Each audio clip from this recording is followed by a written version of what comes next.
નમસ્કાર સર્વ હાસ્ય પ્રેમી જનતાઓનું આ તકે હાર્દિક સ્વાગત કરું છું, અભિવાદન કરું છું. સૂર્ય છું, આકાશથી ખરતો નથી. સૂર્ય છું, આકાશથી કદી ખરતો નથી.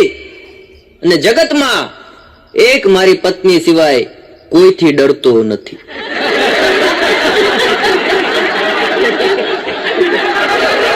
કાલે શું થવાનું છે કોઈને આ જગતમાં ખબર નથી. એટલે જેટલા જુવાનિયાઓ, જેટલા પતિદેવો સાંભળે છે ને નમ્ર વિનંતી છે, કાલે શું થવાનું છે કોઈને ખબર નથી. એટલે રાત્રે સુતા પહેલા માત્ર ને માત્ર ચેટ ડિલીટ કરી નાખવી. અને જાનમાં કુવારાઓ અને સ્મશાન યાત્રામાં વડીલો એટલે વૃદ્ધો વધારે જોવા મળે આપણને. કારણ કે કુવારાઓને એમ છે કે અમે નહીં જાય તો અમારામાં કોણ આવશે, અને વડીલોને એમ છે કે અમે નહીં જાય. તમે અડધામાં આખું ઉપાડી મજા આવી. હમણાં 3 વાગે હું ઓનલાઈન હતો તો એક ભાઈનો મેસેજ આવ્યો મને કે 3 વાગે તમે ઓનલાઈન છો.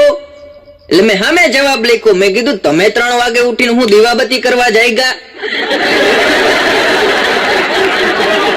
પણ ગુજરાતી લોકો છે, ગુજરાતી પરિવાર આજે મને માણી રહ્યો છે, ત્યારે ગુજરાતની એકાદ વાતથી શરૂઆત કરીને ગુજરાતની અંદર નહીં પણ ગુજરાતી ભાષામાં કહો તો આપણે ત્યાં છોકરાઓ બેઠા કોઈ દી મોટા જ થતા નથી. આ નાના નાના છોકરાઓ હોય, પરણી જાય તોય અમુક બેનો કહેતા હોય કે અમારા બાબાના હમણાં લગ્ન કર્યા. બાબાને ત્યાં છોકરો આવે તોય કે અમારા બાબાને હમણાં બાબુ આવ્યું. ઓલો બાબુ તો એટલું ને એટલું જ રે. હમણાં એક બેન મને કાર્યક્રમના ઇન્ટરવલમાં આવ્યા, મને કે તમે એટલી દુનિયામાં ફરો, એટલા બધા પ્રોગ્રામ કરો, મારે તમને એક વાત કરવી છે કે તમે મને કે શાંતિથી સાંભળશો. મેં કીધું બોલો બેન. મને કે મારો બાબો છે એના સગાઈ કરવાની છે, કોઈ એના લગતી છોકરી આમ ધ્યાનમાં હોય તો તમે ક્યાંક વાત કરજો તો તમારો પ્રભાવ પડે. એટલે કે કદાચ જો જોગાનું જોગ મેર પડી જાય તો ગોઠવાઈ જાય. મેં કીધું તમારો બાબો કેવડો? મને કે 44 વર્ષનો.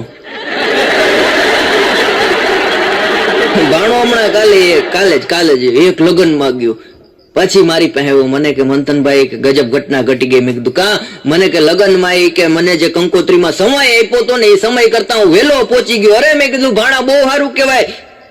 મને કે પણ જાનને આવવામાં બહુ વાર લાગી, 5 કલાક મોડી આવી. પણ ઈ વચ્ચે એક નહીં કે છોકરીના બાપાની હારે જ એટલો ફર્યો એની વાહે વાહે ફરતો ગયો. મેં કીધું પણ તારે શાંતિથી વેલો ગયો તો કામ કરાય, કઈક જગ્યાએ બેઠું રહેવાય. મને કે તમને ન ખબર હોય, હું એટલે છોકરીની વાહે ફરતો તો.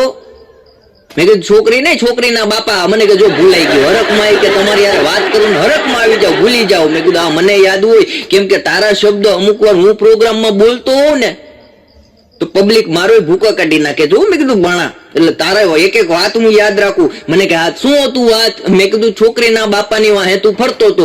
મને કે હા. એ કે છોકરીના બાપા વાહે હું 5 કલાક ફર્યો. મને એમ હતું કે કદાચ જો જાન હજી કલાક મોડી આવે અને છોકરીનો બાપ મને એમ કહી દે કે ભાણાભાઈ જાનને આવવામાં બહુ મોડું થઈ ગયું છે અને 500 જણા બેઠા છે, જો કે તમે મારી દીકરીની આબરૂ હાચવી લ્યો. ગરબારા ગોઠવી નાખે આને કઈ કઢાય નહીં. અને લગ્ન ની અંદર કોઈ બી છોકરો સાહેબ મારી જેવો હોય અને નિરાતે નાચતો હોય, તમે બેઠા એમાંથી તમારા જેવાની વાત કરી, નિરાતે નાચતો હોય ને કદાચ જો ઠેકડો મારવા મળે, ડિસ્કો કરવા મળે ને એટલે સમજી લેવું કે બબીતાને જોઈ ગયું.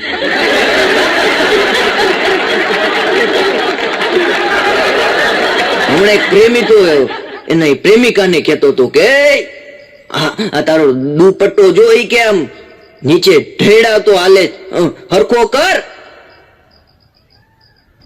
छोकरी एनी हम शायरी बोलवा मिली, दुपट्टा भी अपना फर्ज निभाता है. वो लोग के फर्ज निभाता वाली नीचे खान नो कोदड़ो से बगड़ी जाए एवं नहीं થાય. અને લગ્નમાં તમે ગયા હશો ને હું જાઉં, બધાના અનુભવ છે સાહેબ. લગ્નમાં માત્ર બેનો 3 જ કામ કરે. ઓલી કેવી લાગે? ઓલી પૂછો કેવી જાડી હોય, પેલી કેવી સાડી પહેરી, પેલી સાવ બકવાસ ડ્રેસ પહેર્યું.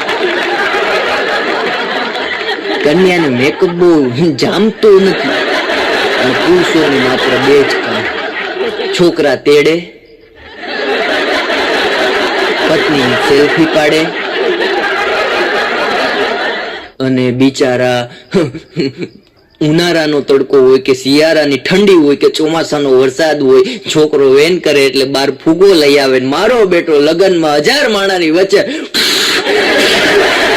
કરી છોકરા મોટા કરતો.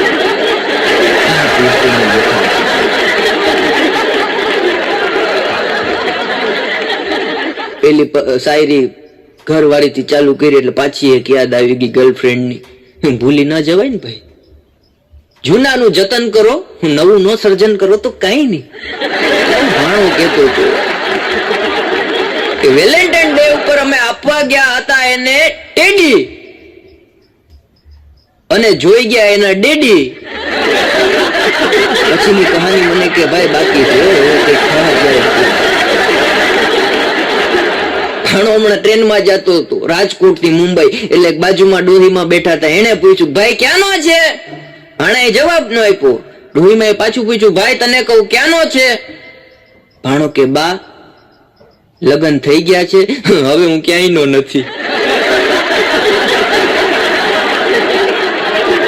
એક જણો તો હમણાં સવારના પોરમાં ઉઠ્યો, ઓફિસે ગયો, સાંજે આવ્યો, ઘરવાળીને કે જાય કે બાથરૂમમાં જા, પાણીની ડોલ ભરતા.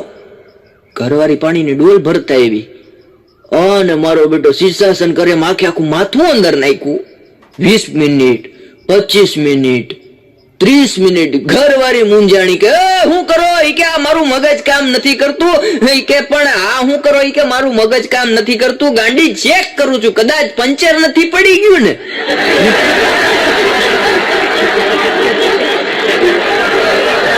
અને બે જેટલા બેઠા એને એક નાના ભાઈ તરીકે સલાહ આપી દો કે જેટલા નવા દાંપત્ય જીવનમાં હોય એને તો વાંધો જ નથી, પણ જેટલાને લગ્નને 5 વર્ષ થઈ ગયા, કોઈકને 10 વર્ષ થઈ ગયા, એને થોડુંક સંસ્કૃત શીખી લેવું. કારણ કે ઝઘડો થાય ને તો બાજુવાળાને એમ લાગે પૂજા હાલે છે. હમણાં એક લગ્નમાં મારે આમંત્રણ આવ્યું, બહુ અમારે અંગત મિત્રો, એના બેનના લગ્ન હતા. તો મેં આમંત્રણ વાંચ્યું, સહપરિવારનું હતું, પણ હું સહપરિવાર ક્યાંય જાતો નથી. એક જગ્યાએ હું જમવા ગયો તો એક બેન આવ્યા, મને કે રસ લેશો? મેં કીધું કુટુંબમાં નથી લીધો. પણ આ તો ભાઈબંધના બેનના લગ્ન હતા એટલે ભાણા મેં કીધું હાલ હાલ. મેં કીધું ભાઈબંધના બેનના લગ્ન છે, આપણે બે જઈએ, તું હારે હો તો મને હથવારો. મને કે હાલો. મારી મોર ગાડીમાં બેઠી ગયો, લગ્નમાં ગયા શાંતિથી. હું તો ત્યાં ભાઈબંધ હારે વાત કરું, ભાઈબંધના ભાઈબંધો હારે વાત કરું. એને મારો પરિચય કહ્યો કે મંથનભાઈ પંડ્યા હાસ્ય કલાકાર છે, સારું બોલે છે એવું ઈ કહે છે, મેં હજી સાંભળ્યા નથી. ભાઈબંધ તો સાચું કે ને ભાઈ, ખોટી વાત ન કરે. ભાઈબંધ હોય સાચું કે, ઠપકો તમને આપે એને જ ભાઈબંધ કહેવાય ને. 5 ભાઈબંધ એવા રાખવા કે તમને ઠોકીને કહી દે કે ભાઈ આમ નહીં ને આમ જ હોય.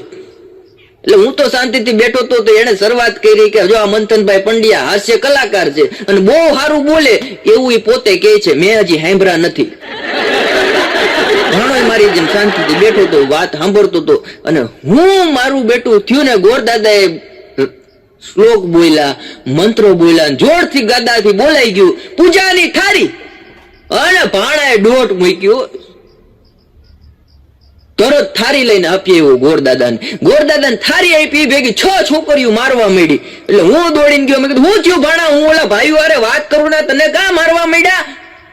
ત્યાં એક છોકરી વાહેથી બોલી, મને કે કોણ છે? મેં કીધું મારો ભાઈબંધ છે અને મારો હુકામ. મને કે મારો બેટો અમે બધા છોકરીઓ ગ્રુપમાં જમતી હતી તો ત્યાંથી આ થારી જોટીને એવું. ભાણો કે હું ખોટું નથી કર્યું મેં કીધું પણ ભાણા મને કે નહીં તમે મંથનભાઈ બોલતા નહીં, આજ મામલો મેદાને છે, આપણે ખોટું નથી કર્યું. અદાને પૂછો. દાદા હું કીધું? દાદા કે પૂજાની થાળી. ઈ કે પૂછો આ છોકરીને હું નામ? છોકરી કે પૂજા. ઈ કે હું કઈ ખોટો છું? પછી બે મેં જીકી. મેં કીધું તું આમ કરતો રહીશ ને તો તારી વાહે કોકની મારે માર ખાવાના આવશે. હમણાં એક વોટ્સએપમાં સવારમાં ઉઠ્યો અટાણે વોટ્સએપમાં એટલું બધું જ્ઞાન આપે દુનિયાનું, એટલું બધું જ્ઞાન આપે. આપણે ઉઠીએ ને મેસેજ જોઈએ ને આપણને એમ થાય આપણે એક જ અજ્ઞાન છીએ. હમણાં તો એક મેસેજ આવ્યો સવારના પોરમાં કે પુરુષ છે એ મરચા જાતિ છે. મેં તો વાંચ્યું, પછી નીચે dot dot dot dot dot dot dot dot dot dot dot આખું લિસ્ટ. પુરુષ છે મરચા જાતિ dot dot dot dot dot, પુરુષ છે મરચા જાતિ dot dot dot dot dot. છેલ્લે લખ્યું તું પુરુષ છે મરચા જાતિ છે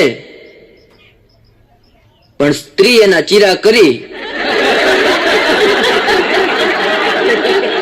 સંભાળો.